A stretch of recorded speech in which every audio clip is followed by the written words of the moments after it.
Olá, eu sou o professor de Geografia, o Anderson Lima, hoje com mais uma aula destinada aos estudantes do primeiro ano do ensino médio do Colégio Tiradentes. Estamos aí nos aproximando de encerrar o primeiro capítulo do nosso volume número 2 e antes então de terminarmos esse capítulo, nada melhor do que exercitar um pouco com algumas atividades para relembrar o conteúdo que foi estudado aí em aulas passadas. Então, o nosso objetivo para hoje é resolver as atividades das páginas 25 e 26 do nosso livro didático aí, número 2. Então, os alunos que estão com o livro em mãos podem aí acompanhar, ou, se porventura alguém não esteja com o livro, pode acompanhar também pelo livro digital disponível lá no Positivo On. Então, o conselho que eu dou aí para essa aula, de repente, é pausar agora o nosso vídeo, tentar fazer essas atividades da página 25 e 26, terminou os exercícios, retorna aqui para a nossa aula, que a gente vai comentar cada uma das questões. Então, estou projetando aqui nos nossos slides as questões do livro didático, não é uma reprodução do nosso livro didático, então coloquei aqui no slide para facilitar aí a nossa discussão, a correção das atividades. Então, iniciando pelo exercício número 1, ele fala o seguinte para a gente: confira na sequência de mapas a deriva continental desde os tempos da Pangeia. Depois, responda as questões. Então, nós temos aqui a imagem da deriva continental, representando para a gente lá a Pangeia, e a Pangeia, nós já discutimos isso aí em aulas anteriores, ela foi se fragmentando pouco a pouco até chegar no formato atual que nós temos, que nós conhecemos aí dos continentes. Então, com base na observação dessa imagem, a letra A fala o seguinte para a gente: descreva as principais mudanças pelas quais passaram os continentes no decorrer do período indicado em cada imagem. Utilize a tabela do tempo geológico para situar tais mudanças. Então, essa tabela do tempo geológico, nós temos ela reproduzida aí no nosso material didático e nas nossas aulas também foi montado aí um esquema simplificado com essa tabela ou escala do tempo geológico. Então, a gente pode fazer a consulta, se for necessário, para poder responder essa questão. Então, o que a gente observa ali na imagem é que a Pangeia, lá no período Cenozoico, ela foi se fragmentando. Inicialmente, se dividiu aí em duas partes, que é o que a imagem mostra para a gente, a Laurásia e a Gondwana. Essa fragmentação ela continuou ocorrendo ao longo do tempo, até chegar ali no atualmente, que mostra na nossa imagem, que é o formato atual dos continentes. Então, como que a gente responderia essa letra A? Posso falar o seguinte, que há 225 milhões de anos, lá no início da era Mesozoica, existia apenas um continente. Esse supercontinente era a Pangeia. Ao final desta mesma era, em torno aí de 135 milhões de anos, esse supercontinente ele começa a se fragmentar, então ele vai se dividir em Laurásia, na faixa norte, e a Gondwana, na faixa sul. Já no início da era Cenozoica, a América do Sul já se encontra aí separada da África, bem como a Índia, a Antártica e a Austrália. No último mapa, representado aí na imagem da questão número 1, nós temos a seguinte situação. Verifica-se a distribuição dos continentes da forma como nós conhecemos na atualidade, com a América do Norte já ligada à América do Sul e a Índia já unida aí ao continente asiático. Então são essas as informações que devem aparecer para a gente na resposta da questão número 1. Ok, galera? Então, o item B da questão número 1, item bastante tranquilo, fala o seguinte: nas regiões em que porções continentais colidem, como a Índia na Ásia, além da formação de cadeias de montanhas, ocorrem outros fenômenos, muitas vezes catastróficos. Que fenômenos são esses? Ora, os fenômenos que são representados ali Com certeza, são a questão dos terremotos ou a presença dos sismos. Então, a gente vai ter o último capítulo do volume 2, ele vai discutir exatamente essa questão dos terremotos, formação lá dos vulcões, dos tsunamis. Porém, na aula anterior, quando nós discutimos aí a questão das placas tectônicas, então nós já comentamos que a movimentação dessas placas faz com que a nossa superfície terrestre ela tem então essas movimentações que são os terremotos. Então, para responder o item B aí da questão número 1, que fenômenos são esses? Esses fenômenos são os terremotos ou sismos. Simplesmente isso que eu deveria acrescentar aí na letra B do item 1, ok? Então, passando aí para a próxima questão, lembrando que nós estamos fazendo as atividades da página 25 e 26. A questão número 2 fala o seguinte para a gente. Em relação às zonas de contato entre as placas da litosfera, as placas tectônicas, preencha as lacunas das frases utilizando as palavras indicadas a seguir. Então, nós temos aqui um quadro, então tenho lá as palavras que eu tenho que utilizar. Convergência, transformação, obducção, divergência, transcorrência, cordilheira, opostas, manto e subducção. Então, eu tenho que encaixar essas palavras dentro das minhas frases aqui. Na letra A fala que a zona de quando as placas se afastam, portanto, seguem em direções. Quais seriam as palavras que eu poderia utilizar para completar isso aqui? Posso falar, na letra A ali, que são as zonas de divergência. Por que eu sei que é divergência? Que fala quando as placas se afastam. Então, nós vimos lá que as placas tectônicas elas apresentam alguns movimentos. Eu tenho o movimento convergente, o movimento divergente e o movimento transformante. Então, como a letra A fala que as placas elas se afastam, eu tenho que falar que eu tenho ali uma zona de divergência. Então, as placas aqui são divergentes. Portanto, elas seguem em direções opostas. Já que as placas são divergentes, cada uma delas segue aí um sentido contrário. Então, elas vão em direções opostas. Então, respondemos aí a letra A com zona de divergência e em direções opostas. Na letra B, zona de, deixa o espaço em branco, e o item 1 fala quando duas placas de diferentes densidades, uma oceânica e outra continental, colidem. Nesse caso, a placa oceânica mais densa mergulha em direção ao... O que eu posso responder aqui na letra B? No caso, eu tenho uma zona de convergência. Por que eu sei que eu tenho uma zona de convergência? Porque fala que as duas placas de diferentes densidades elas vão colidir. Se elas vão colidir, tem que ser uma zona de convergência.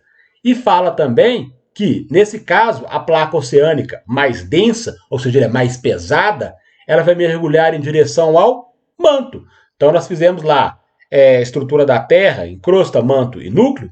Então, quando eu tenho esse movimento convergente aí das placas tectônicas e as placas apresentam densidades, então uma é mais pesada do que a outra, uma dessas placas uma mergulha por baixo da outra. Então, quando ela mergulha por baixo da outra, ela vai em direção ao manto terrestre. Então, no item 1, eu respondo convergência e vou responder aí que eu tenho também a questão do manto. No item 2, quando duas placas continentais de mesma densidade, ou seja, têm o mesmo peso, elas vão colidir. Neste caso, ocorre a formação de uma. Aí eu vou ter a seguinte situação. Eu vou completar o item 2 com a palavra obducção e vou completar também falando que eu vou ter a formação de uma cordilheira.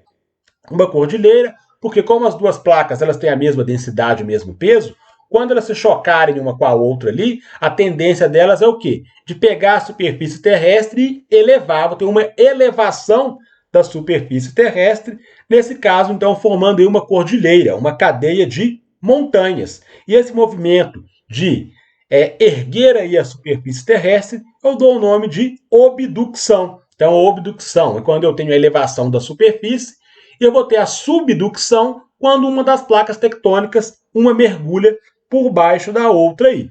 Então, respondendo o item 2, obducção e cordilheira, para completar aí a nossa frase. E por fim, o item C, que fala que é uma zona de quando duas placas resvalam ao longo de uma falha de... E aí, para responder isso, o que a gente pode pensar? Nós falamos do movimento das placas tectônicas, que é um movimento convergente, um movimento divergente ou um movimento transformante. Como a letra C fala da existência de uma falha, as falhas geológicas elas vão ocorrer normalmente em função do movimento transformante. Então, eu vou ter uma transformação e vai ser uma zona de transcorrência. Então, zona de transcorrência e transformação para completar a frase aí da letra C da questão de número 2, ok? Então, uma questão aí relativamente tranquila também, lembrando dos conteúdos que nós estudamos nas aulas anteriores. Então, o objetivo da aula de hoje, de fazer as atividades da página 25 e 26, é exatamente relembrar os conteúdos estudados aí nas aulas anteriores para finalizarmos aí o primeiro capítulo do volume 2. Questão de número 3. Então, nessa questão, fala o seguinte, que no início do século XX, um jovem meteorologista alemão, Alfred Wegener, levantou uma hipótese que hoje se confirma. Qual seja, há 200 milhões de anos, os continentes formavam uma só massa, a Pangeia, que em grego quer dizer toda a Terra, rodeada por um oceano contínuo chamado de Pantalassa. Com a intensificação das pesquisas, também se pode afirmar que, além dos continentes, toda a litosfera se movimenta, pois se encontra seccionada em placas, conhecidas como placas tectônicas, que flutuam e deslizam sobre a astenosfera, carregando massas continentais e oceânicas. Muitas teorias foram elaboradas para tentar explicar tais movimentos. Recentemente, descobriu-se que a explicação está relacionada a... Então, essa questão com esse texto bastante extenso aí, ela quer saber o seguinte, a explicação para a existência da teoria da deriva continental. Então, a partir de tais movimentos, descobriu-se que a explicação está relacionada ao vulcanismo que movimenta o magma? Não, eu não posso marcar a letra A, porque o vulcanismo ele vai ocorrer em função do movimento das placas tectônicas. Vamos recordar aqui o seguinte, quando Alfred Wegener criou a teoria da deriva continental, ele não sabia da existência das placas tectônicas. Então, somente após a morte de Alfred Wegener é que a gente vai ter ali a descoberta das placas tectônicas e aí sim vai comprovar a veracidade da teoria da deriva continental. Então, não posso marcar a letra A, que fala de vulcanismo, porque o vulcanismo está relacionado com a movimentação das placas tectônicas. A letra B fala que, ao princípio da isostasia, isos igual em força, mais estasis igual parada. O que acontece? A teoria da deriva continental não fala exatamente que eu tinha um supercontinente que era a Pangeia e ele se fragmentou. Então, se eu tenho uma fragmentação, esses continentes eles estão se deslocando, eles estão em movimento. Então, eu não vou ter ali uma parada. Então, obviamente, eu não posso também assinalar a letra B como resposta da questão número 3. Já a letra C fala o seguinte, ao princípio formador de montanhas, conhecido por orogênese. Tudo bem, o princípio formador de montanhas realmente é a orogênese. Só que isso ocorre em função do movimento de placas tectônicas. Muito cuidado em relação a isso na hora de resolver questões de prova. Eu não posso justificar a veracidade da teoria da deriva continental falando lá da existência das placas tectônicas, porque as placas elas vêm em um momento posterior à existência da teoria da deriva continental. Então, quando fala que ao princípio formador de montanhas conhecido por orogênese, isso está certo, a formação de montanhas ela se dá pela orogênese, mas não é isso que está explicando a questão da teoria da deriva continental. Então, por isso que eu não marco o item C. Ele não está correto de acordo com a pergunta que foi feita na questão. Letra D. Aos terremotos e vulcanismos em razão de sua força na alteração das paisagens. Mais uma vez, terremotos e vulcanismos relaciono com a existência das placas tectônicas. Não posso, de novo, usar esse argumento para falar da veracidade da deriva continental. Só sobrou para mim a letra E, que fala ao movimento das correntes de convecção que ocorrem no interior do planeta. Lembram das correntes de convecção? Nós falamos lá das diferenças que existem de densidade, citamos na nossa aula como exemplo, até quando a gente coloca lá água para ferver, por exemplo, eu quero fazer um café, coloco água para ferver. Então eu vou ter diferenças de densidades ali. A água que está próxima ali da superfície da minha panela, ela vai aquecer mais rapidamente do que a água que está mais próxima da superfície. Com isso, a água no fundo ali da panela, ela vai ficar mais leve, menos densa e tende a se deslocar em direção à superfície. Chegando próximo à superfície, ela vai deslocar o volume de água que eu tenho próximo à superfície para o fundo da panela. E aí gera uma corrente de convecção, e essa corrente de convecção ocorre lá na astenosfera, como é o magma, e isso faz com que as placas se desloquem. Ok? Então, na questão número 3, eu marco letra E de escola. Passando para a questão de número 4, para o seguinte: no cartograma a seguir, as áreas escuras representam as maiores elevações da Terra, formadas a partir de movimentos orogênicos no período terciário, cuja ação dos agentes erosivos ainda não foi suficiente para provocar grandes desgastes.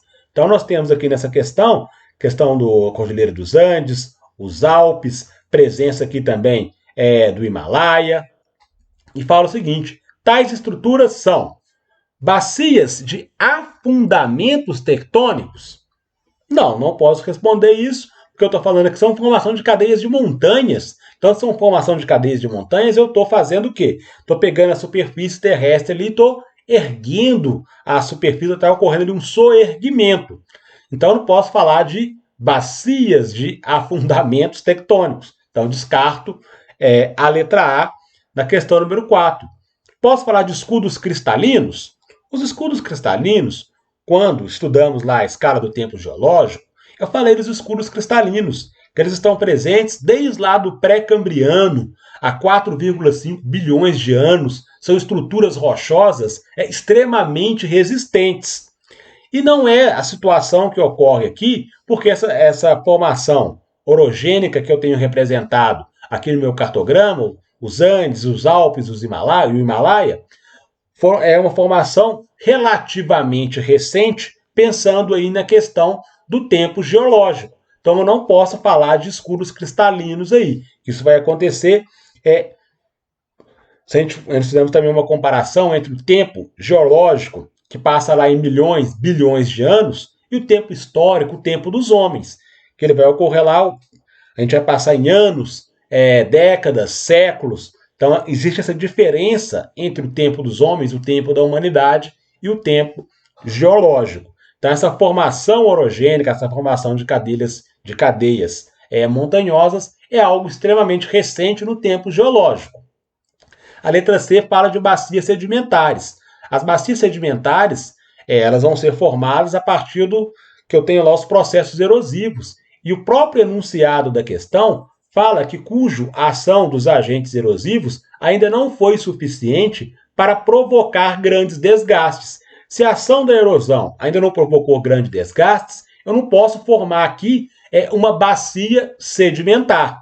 Então também tenho que descartar o item C da questão número 4.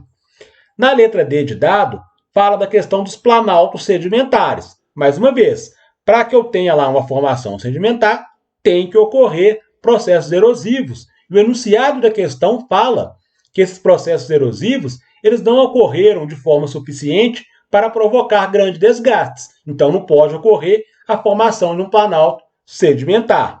Mais uma vez, sobrou para a gente a letra E, falando de dobramentos modernos. Então, quando se fala lá da formação dos Andes, dos Alpes, dos Himalaias, então tem uma cadeia de montanhas, a formação de grandes cordilheiras, isso se dá de maneira extremamente recente, dentro, mais uma vez, lá do tempo geológico. Por isso que eu posso falar que são dobramentos modernos. Modernos porque eles acontecem dentro do tempo geológico, numa situação aí que eu falo muito recente. Por isso, letra E, dobramentos modernos, para responder a questão de número 4. Questão número 5. Alguns países do mundo são cortados pelas mais altas e mais jovens montanhas do planeta. Sobre esse assunto, assinale o que for correto. Então, 1. O Brasil apresenta montanhas geologicamente jovens na divisa entre Minas Gerais e Espírito Santo, onde se situa o Pico da Bandeira, a mais alta montanha do país. Olha, pensando em Brasil, eu não posso utilizar o termo montanha. Ah, mas eu já escutei letras de música que falam lá das montanhas de Minas Gerais. Ok, então quando eu tenho lá um cantor fazendo uma letra de música, ou tenho lá, por exemplo, um poema que fala da presença de montanhas, ali eu tenho a licença poética do escritor ou do compositor ali da letra de música para poder fazer esse tipo de citação. Na condição de estudantes, a gente não vai falar da existência, da presença de montanhas dentro do território brasileiro. Então, essa alternativa eu tenho que descartar. Ainda mais quando fala lá que montanhas geologicamente jovens. E aí que eu tenho que descartar completamente essa alternativa. Então, esse item ele não é correto. Nós não temos a formação de montanhas no território brasileiro. O item 2. O Nepal é cortado pela Cordilheira do Himalaia e, na sua zona fronteiriça norte, conhecida como o Teto do Mundo, está o Everest, a montanha mais alta do globo. Aqui poderia gerar aí algum tipo de dúvida, mas como está falando da Cordilheira do Himalaia, se eu voltar na imagem da questão número 4, mostra para a gente lá exatamente a localização do Himalaia. Então, daria para a gente poder usar a questão anterior para responder aí a questão número 5. O Everest, todo mundo já deve ter ouvido falar aí do Everest, falando lá que é uma estrutura extremamente elevada, então, a montanha mais alta do globo. Então, o item 2, eu marco ele como correto. O item 1 está errado, o item 2 está correto, e o item 4 fala que a Suíça é atravessada na sua metade sul pela cadeia dos Alpes, orientada no sentido leste-oeste. Aí já seria um pouco mais complicado para achar essa resposta, que eu precisaria ter um auxílio lá do mapa para consultar a localização da Suíça e aí ter essa informação sobre a questão lá da cadeia dos Alpes ali, se ela vai ou não atravessar o território suíço. Então, fazendo lá essa pesquisa, recorrendo ao mapa para encontrar essa resposta, a gente vai observar que o item 4 ele não corresponde à realidade. Então, esse item ele também está errado. Então, por enquanto, só o item 2 correto. Item 8.